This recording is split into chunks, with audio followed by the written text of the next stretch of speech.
દિયોદરમાં રાજવી પરિવારે હોલિકા દહનમાં લીધો ભાગ. દિયોદરમાં રાજવી પરિવારે હોલિકા દહનમાં લીધો ભાગ. વર્ષોની પરંપરા અકબંધ રાખવા રાજવી પરિવાર પહોંચ્યો હોલિકા દહન પર્વમાં. હોલિકા દહન પૂર્વે રાજવી પરિવારે અબીલ, ગુલાલ, કંકુ અને કુમકુમથી કર્યું પૂજન.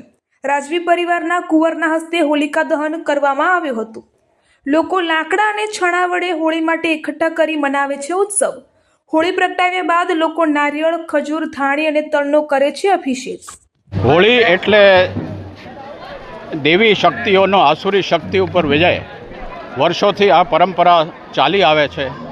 અમારા કુટુંબમાંથી કોઈને કોઈ અહીંયા હાજર રહે છે અને દિયોદરના પ્રજાજનો પણ હોળીના પ્રેમ દ્વારા હોળી પ્રગટાવવા માટે અહીં બધા હાજર થાય છે. આ પરંપરા સદીઓથી ચાલતી રહે એવી આપણી સૌની આશા છે. હિન્દુ ધર્મમાં હોળીનું બહુ મહત્ત્વ છે અને આવા કાર્યક્રમો દ્વારા આપણને ખ્યાલ આવે કે આપણે હિન્દુઓ છીએ અને હિન્દુઓની પ્રવૃત્તિઓ આગળ વધે. ધન્યવાદ.